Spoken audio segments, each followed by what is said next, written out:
Now, we understand with free response that there's 4 elements, right? Y'all know that. 4 elements to a free response. Define, describe, explain, compare. Y'all know those, right? Okay. So based on those 4 elements, always kind of remember that. So in this one it says identify, which again would be a define what the Midwest tells us about each election, and then explain. You got to make sure that you are defining what's taking place. Real simple. So in this right here, if we base it off of the Midwest region, which is right there at the bottom, based on 2016, 2012, and 2008. Be very simplistic to the answer of what you're trying to say right here, but what do we know about the Midwest and what it tells us about these presidential elections?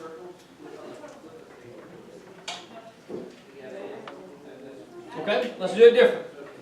If we look at 2016, if we're looking at these percentages right here, from the Midwest region, what percentage was Democrat?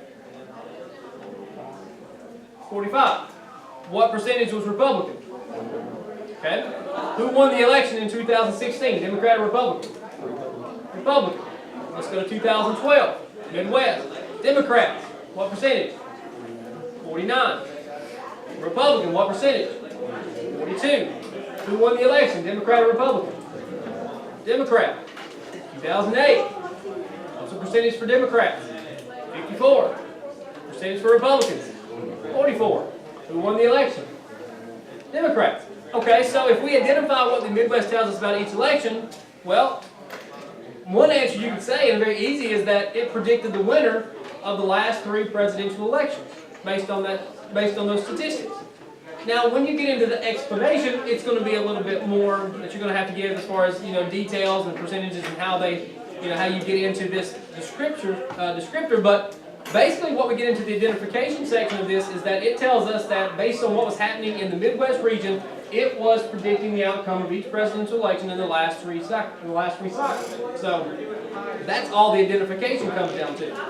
Question number 2. Identify what the table tells us about female voters compared to male voters. Well, we go back to our video plus what we look right here, we go to gender. If we get into the Democratic versus Republican, men versus women. Well, as we see a trend, because that's what you're looking for, is a trend. Anytime you get into a chart, you're looking for that trend. What's the trend in 16, 12, and 08? Men versus women. I'm sorry, they're talking. I can't put out the background. What did you say? Yes, women are more Democratic than men. And you answered the question correctly. You got your point for the free response right there. There's other factors you could go with as far as percentages. You could say higher, lower percentages, and back and forth. But that's typically all you're seeing with this is that women are more likely to vote Democratic than men. You got your point for your free response. Again, it doesn't take a long, drawn-out answer. It doesn't take 5 paragraphs and a closing statement. It just has to say, I've answered the question.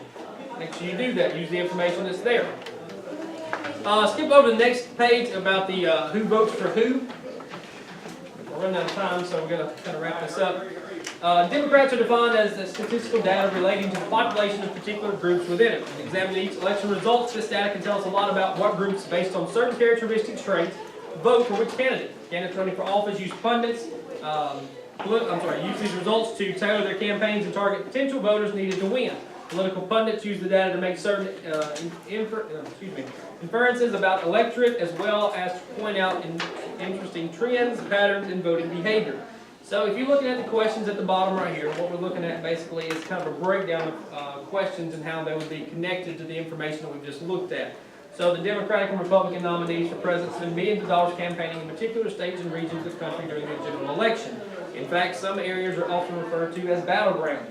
A, identify, and explain how recent elections in the East may impact on the Republican nominee's campaign for 2020. So this is kind of what you would look at. So this is where we would get into, again, that information that we saw. We would begin to look at the trends and what was happening in the past and how would that happen. If you look at the current election cycle, what's happening to Republican candidates and what's going on. I heard a teacher say this one time at one of our seminars, and I think it's pretty true. He said, in December of every year, the test is printed, and it's put in a warehouse until you take the test in May.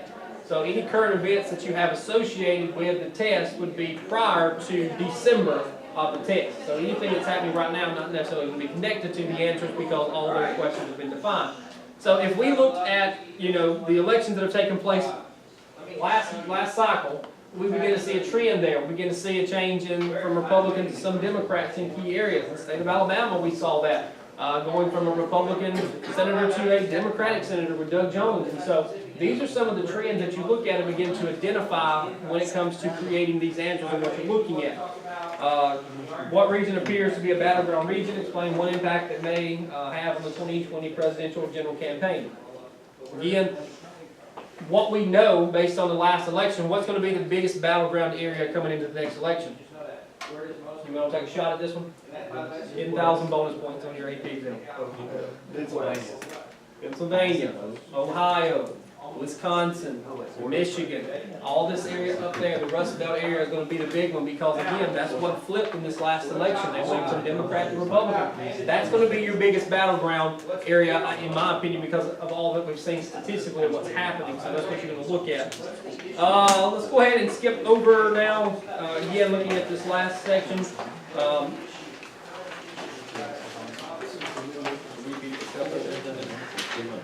Getting into your multiple choice. We're going to go ahead and finish the multiple choice up right now. I'll let you go ahead and do this. So we can come back and finish those political cartoons before you go. So go ahead and start working on your multiple choice. I'll give you about 10 minutes on this, and then we'll come back and get the correct answers on that. 10 minutes.